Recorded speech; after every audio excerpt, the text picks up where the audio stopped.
which means that Northern Ireland is off the radar for international carriers. Right now, there is little or no prospect of re-establishing a direct service to Canada or developing the US market because of this tax disadvantage. Airlines are giving Northern Ireland a very wide berth because it simply wouldn't be sensible to fly here and have to pay these Dick Turpin taxes when down the road in Dublin they get away with €3.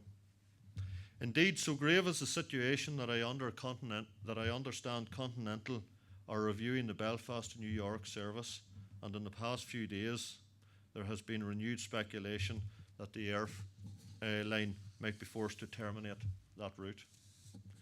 If the local executive are to make a difference to the Northern Ireland economy, it is issues like this that they need some practical resolutions.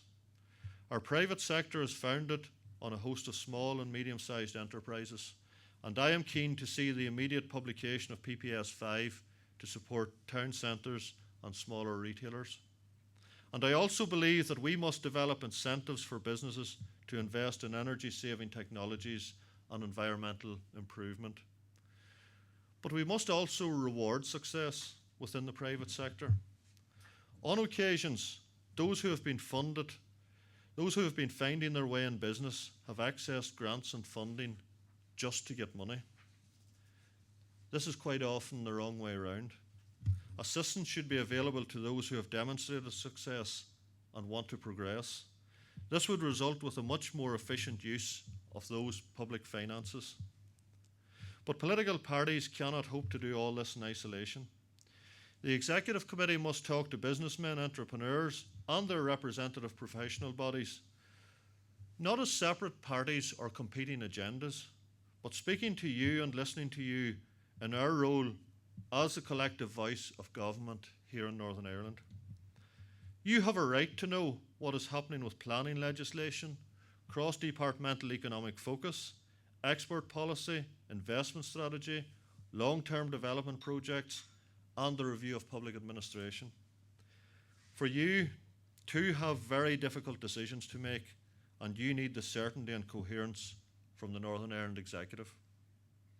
I believe that the Executive Committee and the Assembly should have ownership of a collectively agreed programme for government for which they would accept collective responsibility and accountability. That's the way every other Western democracy carries out their work. They have a collective programme for government. That would also send a very clear message to the electorate that genuine cooperation was to be the hallmark of the next Assembly. I have promoted the idea for some time that we need people from the private sector into senior positions within the public sector, as many of those within the civil service have no real knowledge of the workings of the private sector. And I think that is one of the biggest advantages that we could do to change government in Northern Ireland.